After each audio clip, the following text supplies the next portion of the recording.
नमस्कार, मैं हूं अवंतिका श्रीवास्तव और जैसा कि आप जानते हैं कि आयुष्मान में हर बार स्वास्थ्य संबंधी समस्याओं पर खास जानकारी दी जाती है। तो इसी कड़ी में आज हमारे साथ हैं डॉक्टर हर्षद पाटिल, जो कि बंसल हॉस्पिटल में कंसल्टेंट न्यूरोसर्जन है।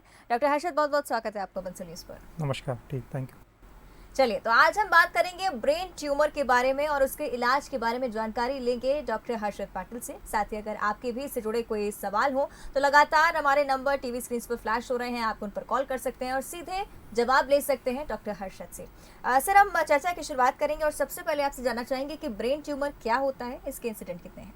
देखिए, हाँ हाँ, जब भी हमारे दिमाग या फिर मस्तिष्क में असामान्य कोशिकाओं यानी ट्यूमर सेल का जमावड़ा या फिर गठान हो जाती है तो उसको ब्रेन ट्यूमर बोला जाता है। अगर हम इंसिडेंस की बात करें तो ब्रेन ट्यूमर का इंसिडेंस लगभग 2% होता है।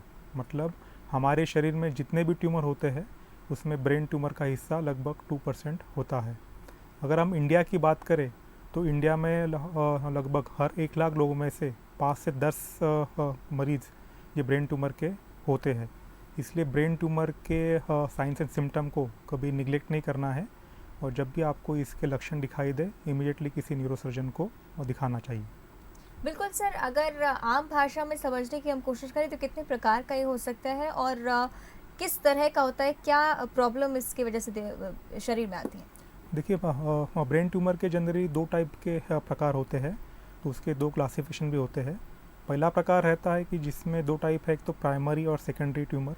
प्राइमरी ट्यूमर मतलब जो ब्रेन ट्यूमर है उसकी शुरुआत दिमाग से ही होती है, और सेकेंडरी मतलब ब्रेन ट्यूमर की ट्यूमर की शुरुआत है शरीर के अन्य हिस्से में होती है और वो फैल के दिमाग तक आता है। जैसे लंग है, ब्रेस्ट है, किडनी है, वहाँ पे ट्यूमर शुरू होता है और फैल के दिमाग तक आता है, तो उसको सेकेंडरी या फिर मेटास्टैटिक ट्यूमर बोलते हैं। इसका और एक क्लासिफिकेशन है, तो उसके अकॉर्डिंग उसको बिनाइन ट्यूमर या फिर माइग्रेंट ट्यूमर बोलते हैं। बिनाइन ट्यूमर मतलब जो ये ट्यूमर रहते हैं ये नॉन कैंसरस रहते हैं और जनरली इसका उपाय सर्जरी होता है, और ये ट्यूमर जनरली सर्जरी के बाद नहीं बढ़ते हैं, मतलब इसका रिकरेंस रेट थोड़ा कम ही रहता है। दूसरा टाइप रहता है माइग्रेंट ट्यूमर। ये कैंसरस ट्यूमर रहते हैं और इसको सर्जरी के अलावा केमोथेरेपी या फिर रेडियोथेरेपी की भी ज़रूरत पड़ती है, और जनरली ये ट्यूमर जो रहता है उसका रिकरेंस रेट मतलब ट्यूमर फिर से बढ़ने की संभावना अत्यधिक रहती है। बिल्कुल, अब कारण की ओर मैं जानना चाहूँगी, क्या कारण होते हैं जिनकी वजह से ब्रेन ट्यूमर हो सकता है? देखिए, ब्रेन ट्यूमर होने का एग्जैक्ट कारण तो किसी को पता नहीं है, लेकिन ऐसा माना जाता है कि जीन में एबनॉर्मलिटी, मतलब हमारे शरीर में जीन है, क्रोमोसोम है, प्रोटीन है, उसमें कुछ जेनेटिक एबनॉर्मलिटी हो जाती है, तो उसके वजह से ब्रेन ट्यूमर हो सकता है। इसके अलावा radiation exposure such as ionizing radiation है, उसकी वजह से ब्रेन ट्यूमर हो सकता है। इसके अलावा कुछ फैमिली हिस्ट्री है, उसकी वजह से ब्रेन ट्यूमर होता है। कुछ हेरिडिटी डिसीजेस है, उसमें भी ब्रेन ट्यूमर होता है। तो ये कुछ कारण है जिसकी वजह से ब्रेन ट्यूमर होता है। साथ ही सर, कई बार कहा जाता है कि सेल फोन्स से दूर रहना चाहिए, ब्रेन ट्यूमर का खतरा इससे बढ़ जाता है। कितना सही है ये बात? एक्चुअली इसके रिगार्डिंग रिसर्च चल रहा है, लेकिन अभी तक ऐसा कोई पक्का सबूत नहीं मिला है कि सेल फोन के यूज़ से ब्रेन ट्यूमर होता ही है। बिल्कुल। चलिए, अब रिस्क फैक्टर पर मैं जानकारी लेना चाहूँगी। रिस्क फैक्टर कौन से हैं इसके लिए? देखिए, हाँ, ब्रेन ट्यूमर के तो बहुत सारे रिस्क फैक्टर्स है, तो उसके बारे में आपको कुछ बताता हूँ। एक तो है एज, जैसे हमारी उम्र बढ़ती है तो उसके अकॉर्डिंग हमें ब्रेन ट्यूमर होने का खतरा भी बढ़ जाता है। दूसरा है कि जेंडर, जनरली ये ब्रेन ट्यूमर है मेल्स में अधिक मात्रा में पाया जाता है, लेकिन कुछ ब्रेन ट्यूमर्स है वो फीमेल्स में अधिक पाए जाते हैं, जैसे मेनिंजियोमास। फिर आता है रेस। जनरली ये जो ब्रेन ट्यूमर्स है ये अमेरिकन्स और यूरोपियन पॉपुलेशन में अधिक पाए जाते हैं, एशियन में इसका प्रमाण कम रहता है। फिर आता है रेडिएशन एक्सपोजर। ये जो आयनाइजिंग रेडिएशन है उसके वजह से ब्रेन ट्यूमर होने का खतरा बढ़ जाता है। फिर कुछ फैमिली हिस्ट्री भी है, जैसे अगर आपके घर में किसी को ब्रेन ट्यूमर है तो आपको भी ब्रेन ट्यूमर होने का खतरा उतना ही बढ़ जाता है। फिर कुछ वायरसेस भी है, उसकी वजह से ब्रेन ट्यूमर होता है, जैसे EME virus, EB virus, CME virus, तो उसके वजह से भी ब्रेन ट्यूमर होता है। फिर कुछ केमिकल्स भी है, जैसे पॉलीविनाइल अल्कोहल है, नाइट्रोसामाइन कंपाउंड्स है, तो उसके वजह से भी ब्रेन ट्यूमर होता है। कुछ हेरिडिटी डिसीजेस है, मतलब कुछ जन्मजात बीमारी रहती है, तो उसमें भी ब्रेन ट्यूमर होने का खतरा बढ़ जाता है। तो उसमें जैसे टर्कॉट सिंड्रोम है, वॉन एपल लिंडौ सिंड्रोम है, न्यूरोफाइब्रोमाइटोसिस है, तो उसमें ब्रेन ट्यूमर होने का खतरा बढ़ जाता है। तो ये कुछ रिस्क फैक्टर्स है तो जिसकी वजह से ब्रेन ट्यूमर हो सकता है। सर हाल ही में आपने जेंडर बाइफिकेशंस की बात की कि मेल्स में ज़्यादा होता है, फीमेल्स में नहीं होता है। कोई खास वजह इसके पीछे? नहीं, इसका ऐसा कुछ कोई ऐसा खास कारण नहीं है, क्योंकि ब्रेन ट्यूमर होने का कारण एग्जैक्ट पता नहीं है। ये तो जीन में कुछ एब्नॉर्मलिटी होती है या फिर कुछ फैमिली हिस्ट्री है, उसकी वजह से ब्रेन ट्यूमर होता है। जनरली जो मेल्स है वो आउटगोइंग ज़्यादा रहते हैं, तो रेडिएशन एक्सपोजर इत्यादि चीज़ें जो उनका ज़्यादा एक्सपोजर हो जाता है, इसकी वजह से कुछ ब्रेन ट्यूमर मेल्स में अधिक पाए जाते हैं। चलिए अब लक्षण के बारे में आपसे मैं जानना चाहूँगी, कौन से ऐसे लक्षण होते हैं जिनको दिखने पर ये ज़रूरी हो जाता है कि डॉक्टर से कंसल्ट किया जाए? देखिए, ब्रेन ट्यूमर के तो लक्षण बहुत सारे होते हैं। कुछ कॉमन लक्षण मैं आपको वो शेयर करता हूँ। एक तो जब भी आपको ब्रेन ट्यूमर होता है तो आपको हेडेक हो सकता है। उसके बाद कुछ पेशेंट में आपको उल्टी हो जाना, जी मचलना, इसके अलावा आपको मिर्गी के झटके आ सकते हैं। कभी कभी कुछ पेशेंट में लकवा आ सकता है। कुछ पेशेंट में आंखों के सामने अंधेरा छा जाना, धुंधलापन छा जाना, दो दिखाई देना इत्यादि प्रकार होते हैं। कुछ पेशेंट में बोलने में परेशानी, सुनने में परेशानी, सूंघने में परेशानी इत्यादि प्रकार होते हैं। कुछ पेशेंट में पर्सनालिटी चेंजेस आ जाना, मेमोरी लॉस होना इत्यादि प्रकार होते हैं। कुछ पेशेंट में स्पेशली बच्चों में सिर का आकार अचानक बढ़ जाना, तो इत्यादि प्रकार होते हैं और ये ब्रेन ट्यूमर के लक्षण हैं। जनरली ये जो ब्रेन ट्यूमर के लक्षण है, ये हर ट्यूमर में सभी लक्षण नहीं पाए जाते। ब्रेन ट्यूमर के लक्षण उसके साइज़ के ऊपर और उसके लोकेशन के ऊपर निर्भर करते हैं कि ब्रेन ट्यूमर का लोकेशन ब्रेन में कौन से हिस्से में है, तो उसके अकॉर्डिंग उससे लक्षण आते हैं। साथ ही सर क्या मेमोरी पर भी असर पड़ता है ब्रेन ट्यूमर का? जी हाँ, अगर वो ब्रेन ट्यूमर का जो लोकेशन है अगर हमारे मेमोरी एरिया में है तो जनरली उसका मेमोरी पर भी असर आता है। अब मैं निदान पर चर्चा करना चाहूँगी, किस तरह से इस ब्रेन ट्यूमर का निदान हो सकता है, क्योंकि एट मोस्ट टाइम ये कहा जाता है कि ब्रेन ट्यूमर एक ऐसी बीमारी जो प्योरली क्योरेबल नहीं है। जी नहीं, एक्चुअली नहीं, ऐसा नहीं है। ब्रेन ट्यूमर का निदान अगर करना है तो जनरली दो प्रकार से होता है।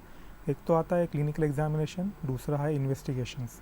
तो जब भी पेशेंट हमारे पास आते हैं हम कुछ न्यूरोलॉजिकल एग्जामिनेशन, आँखों की जाँच इत्यादि प्रकार का करते हैं। इसके बाद फिर हम पेशेंट को कुछ इन्वेस्टिगेशन के लिए भेजते हैं। तो जनरली ब्रेन ट्यूमर में मेनली 3 प्रकार के इन्वेस्टिगेशन होते हैं। एक तो है सीटी स्कैन, दूसरा है MRI, तीसरा है पेट स्कैन।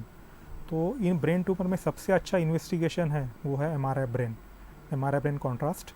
तो उसमें ब्रेन ट्यूमर के बारे में हमें पूरी इंफॉर्मेशन मिल जाती है। मतलब ब्रेन ट्यूमर का लोकेशन क्या है, उसका साइज़ क्या है, कितने नंबर है, ब्रेन के कौन से हिस्से में वो है, कितना फैला हुआ है, इसी पूरी इंफॉर्मेशन हमें मिल जाती है।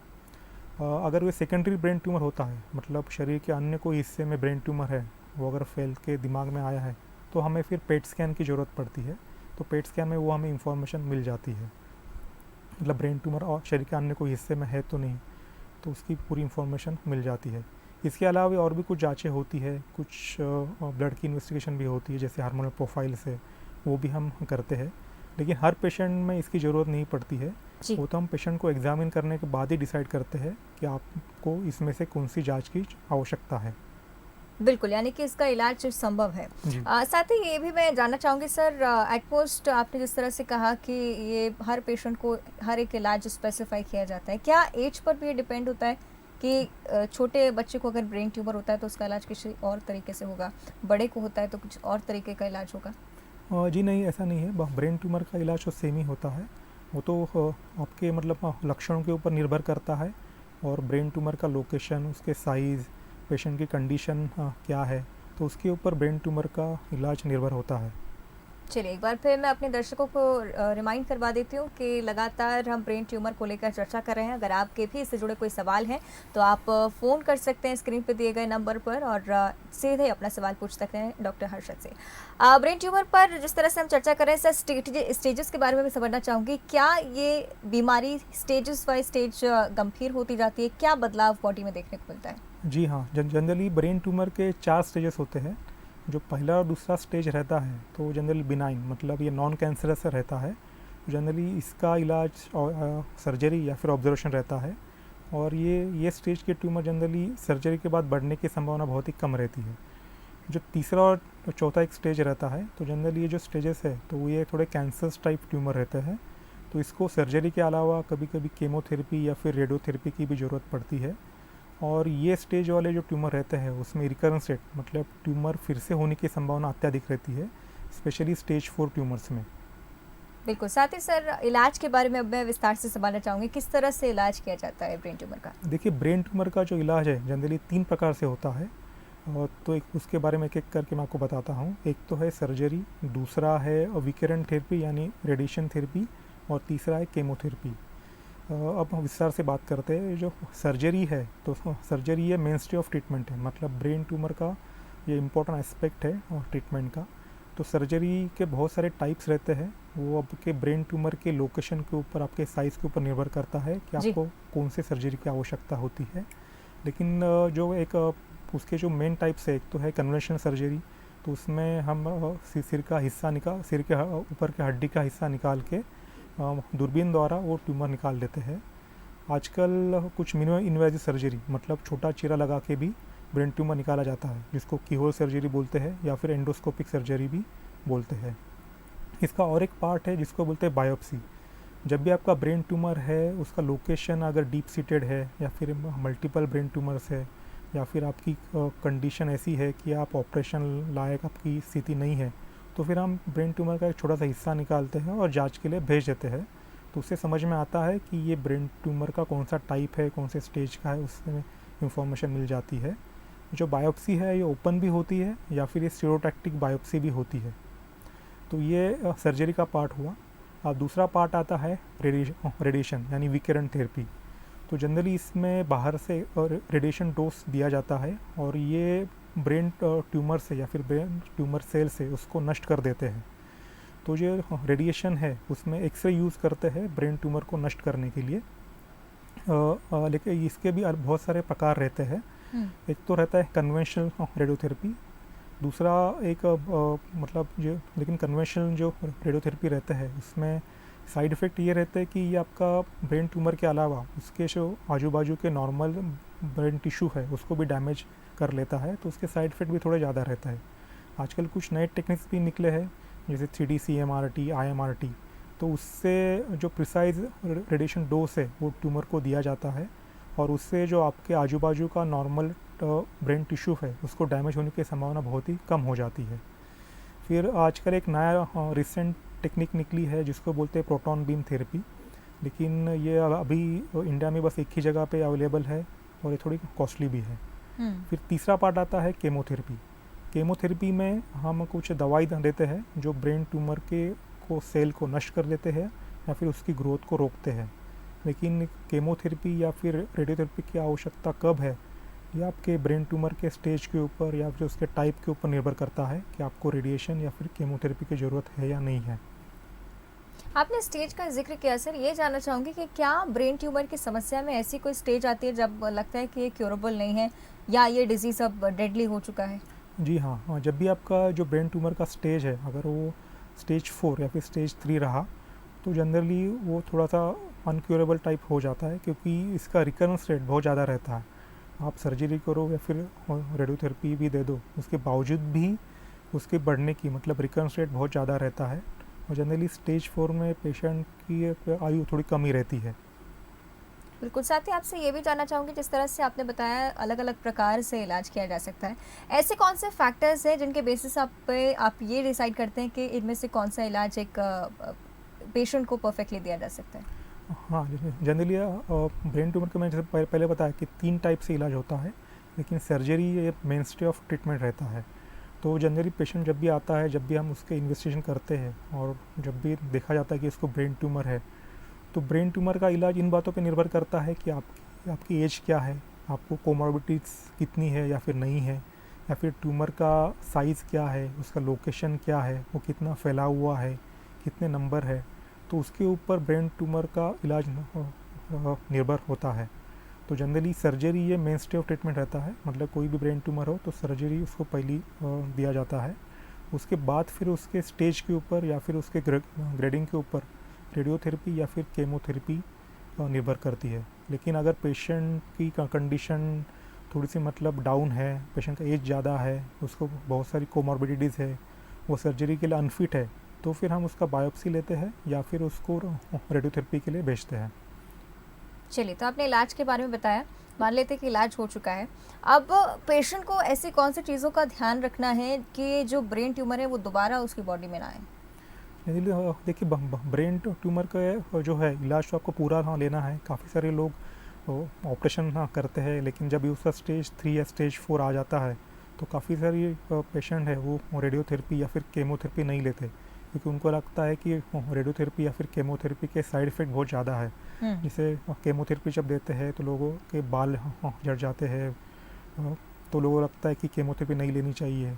रेडिएशन जब भी देते हैं तो उसके साइड इफ़ेक्ट भी हो जाते हैं। तो लोग एक तो वो थेरेपी लेते नहीं हैं या फिर उसका डोज पूरा नहीं करते क्योंकि साइड इफ़ेक्ट की वजह से। लेकिन मरीज़ों को ये जानना अति आवश्यक है कि ये भी एक ट्रीटमेंट का हिस्सा है। जब भी आप ट्रीटमेंट पूरा कर लेते हैं तो आपको ट्यूमर होने की संभावना कम रहती है, तो उसको कभी निगलेक्ट नहीं करना है। और वो जो डोज है, रेडिएशन डोज या फिर केमोथेरेपी, वो पूरा लेना है। जी। चलिए, इस बीच एक कॉलर दीपक हमारे साथ भोपाल से जुड़ गए हैं। दीपक, अपना सवाल पूछिए। मैडम मेरा क्या है कि मैं जब चलता हूँ ना पैदल तो मेरे पैर लड़खड़ाते हैं जी। और पैर बताइए। लड़खड़ाते हैं मतलब और इसके चलने अलावा में। और फिर और इसके अलावा क्या है सर कि वो जैसे सोता हूँ तो एकदम झटका सा आता है मेरे को। अच्छा, कभी आपको मिर्गी के झटके आ जाना, बेहोश हो जाना, आंखों के सामने धुंधलापन आ जाना, इत्यादि प्रकार होते हैं?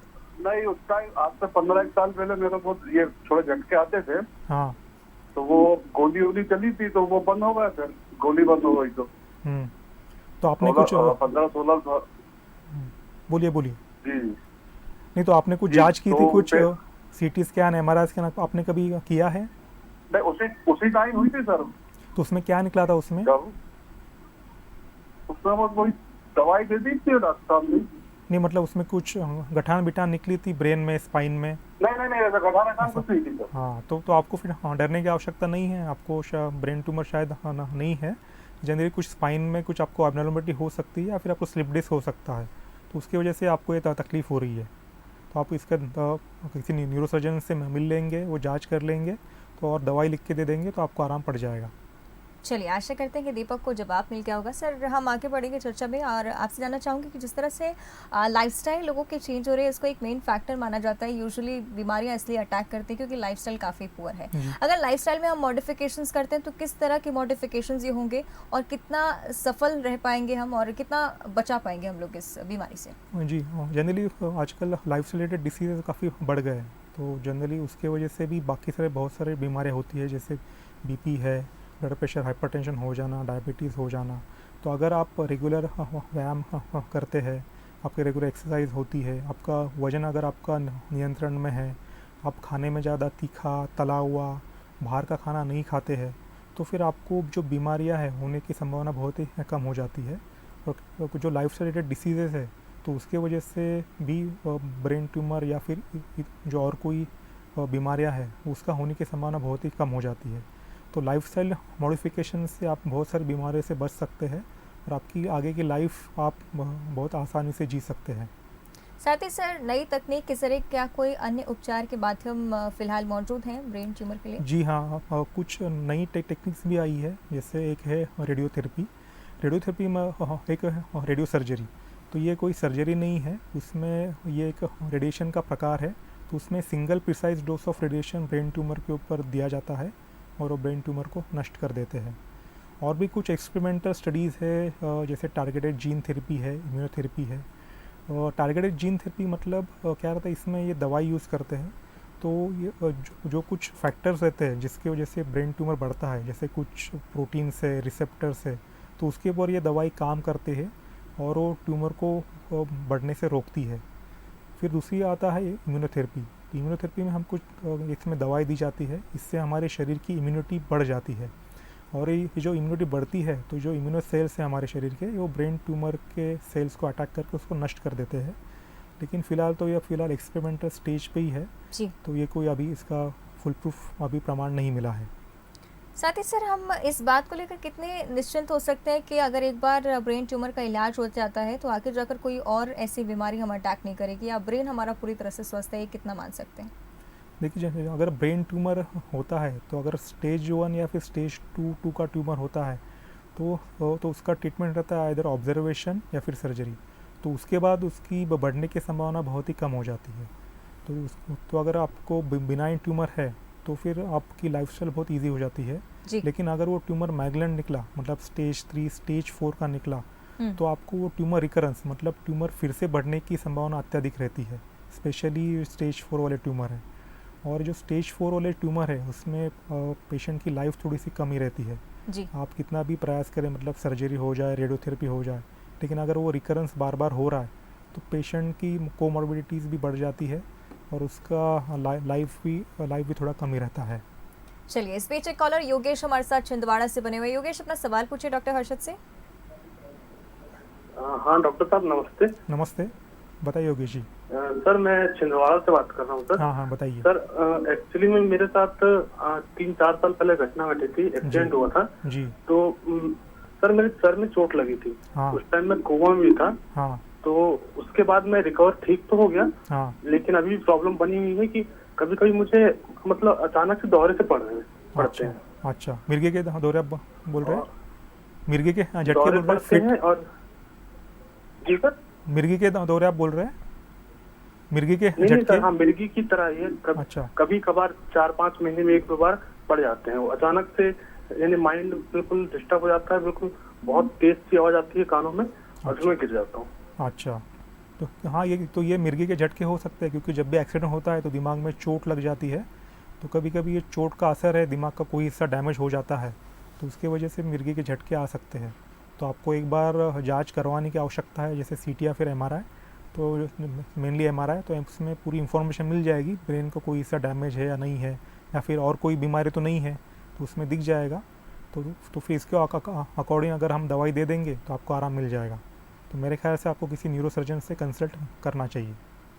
चलिए डॉक्टर हर्षद, हम चर्चा को आगे बढ़ाएंगे। अब आपसे जानना चाहूँगी कि जिस तरह से आपने कहा कि ब्रेन ट्यूमर के इलाज के बाद भी ब्रेन कई बार ऐसा होता है कि एफिशिएंट नहीं हो पाता है, उस दौरान फैमिली के जितने भी लोग हैं किस तरह से उस पेशेंट को कह सकते हैं कि सपोर्ट प्रोवाइड कर सकते हैं उस टाइम में, या किस तरह की सावधानियां बरती जा सकती हैं उस पेशेंट के साथ? जनरली देखिए, ब्रेन ट्यूमर होता है तो उसके अगर आपका ऑपरेशन हुआ है तो आपको ऑपरेशन के बाद जो दवाई है वो टाइम पे लेनी है।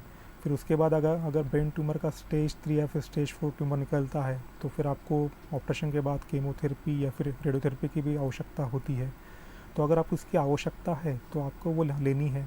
फिर काफ़ी बार उसके जब साइड इफ़ेक्ट होते हैं तो जनरली फिर बाल झड़ना, भूख नहीं लगना, वज़न कम हो जाना, तो इसकी वजह से लोग ये ट्रीटमेंट लेते नहीं हैं। तो आपको जनरली फैमिली से मोटिवेशन की ज़रूरत पड़ती है। फैमिली अगर उसको मोटिवेट करे कि ये जो चीज़ें होती है जैसे बाल झड़ना कीमोथेरेपी के बाद, तो लेकिन आपको बात ये भी समझनी है कि ये कीमोथेरेपी के बाद जो बाल झड़ते हैं वो कीमोथेरेपी ख़त्म होने के बाद वापस भी आते हैं। तो आपको उससे डरने की आवश्यकता नहीं है। साइड इफ़ेक्ट जो रहते हैं तो लेकिन वो आप जब ट्रीटमेंट पूरा हो जाता है उसके बाद साइड इफ़ेक्ट ये कम भी हो सकते हैं। तो उसमें फैमिली एक अच्छा रोल प्ले करती है। उसके अगर आपके फैमिली का सपोर्ट हो आपकी, तो फिर आपका कॉन्फिडेंस बढ़ जाता है और आपको जो बीमारी है उसको आप बेझिझक सामना कर सकते हैं। और उससे अगर आपका कॉन्फिडेंस बढ़ता है, आपका आत्मविश्वास बढ़ता है, तो आप सामना भी अच्छा करते हो और आपको उससे रिकवरी भी आपकी बहुत फास्ट और जल्दी होती है। तो फैमिली का एक रोल जो है ब्रेन ट्यूमर में बहुत आवश्यक भी है। डॉक्टर हर्षद जी, ये बात तो एकदम निश्चित है कि ब्रेन ट्यूमर काफ़ी गंभीर बीमारी है। अगर मैं जानना चाहूँ कि कौन से ऐसे प्रिकॉशन हैं जिन्हें हम पहले ही ले सकते हैं जिनके ज़रिए हम इस खतरे से दूर रह सकें? देखिए, जैसे मैंने पहले बताया कि ब्रेन ट्यूमर होने का कारण एग्जैक्ट पता नहीं है, लेकिन जैसे उम्र बढ़ती है तो उसके अकॉर्डिंग फिर ब्रेन ट्यूमर होने की संभावना भी बढ़ जाती है। तो आपको जब भी मैंने जो लक्षण बताए, अगर लक्षण आपको दिखाई देते हैं तो इमीडिएटली आपको किसी न्यूरोसर्जन को दिखवाना चाहिए और आपकी जांच करवानी चाहिए। तो अगर आप रेगुलर हेल्थ चेकअप करवा रहे हैं तो आप ब्रेन ट्यूमर को अर्ली पिकअप कर सकते हैं, क्योंकि जनरली ब्रेन ट्यूमर अगर छोटा है तो जनरली वो अर्ली पिकअप नहीं होता, मतलब उसके लक्षण दिखाई नहीं देते। जब वो बड़ा हो जाता है और कोई ब्रेन के कोई हिस्से को दबाता है, क्योंकि ब्रेन के हर हिस्से में कुछ ना कुछ कार्य बटा है, जैसे बोलने का सेंटर है, कहाँ चलने का सेंटर है, कहाँ होश का सेंटर है। तो अगर वो हिस्से में अगर ब्रेन ट्यूमर होता है तो फिर आपको वो परेशानी होती है और तभी आदमी कंसल्ट करता है। लेकिन आप रेगुलर आपकी लाइफस्टाइल अगर ठीक रहे, आपकी लाइफस्टाइल हेल्दी रहे, आप रेगुलर एक्सरसाइज कर रहे हैं, वजन आपका कंट्रोल में है, खान पान आप व्यवस्थित कर रहे हैं जी। तो आपको फिर बीमार होने की संभावना कम हो जाती है। और साथ साथ में आपको लक्षण भी ध्यान रखने हैं कि जब भी आपको लक्षण हो तो डॉक्टर से कंसल्ट करना चाहिए, जी। तो उससे बीमारी जल्दी पकड़ में आती है। और अगर अर्ली स्टेज में ब्रेन ट्यूमर पकड़ लिया जाए तो फिर उसका ट्रीटमेंट बहुत आसान हो जाता है, उसका क्योर भी हो सकता है। चलिए, काफ़ी महत्वपूर्ण जानकारी डॉक्टर हर्षद आपने हमारे साथ आज साझा की है। बहुत बहुत धन्यवाद हमारे साथ जुड़ने के लिए। जी, थैंक यू। चलिए, तो आज डॉक्टर हर्षद पाटिल से हमने ब्रेन ट्यूमर के बारे में जानकारियां साझा की हैं। निश्चित रूप से आपको भी आपके सभी सवालों के जवाब मिल गए होंगे। अगर ब्रेन की समस्या है तो बिल्कुल भी लापरवाही ना करें, सीधे डॉक्टर से संपर्क करें। स्वस्थ रहें और बने रहें पंसल न्यूज़ के साथ।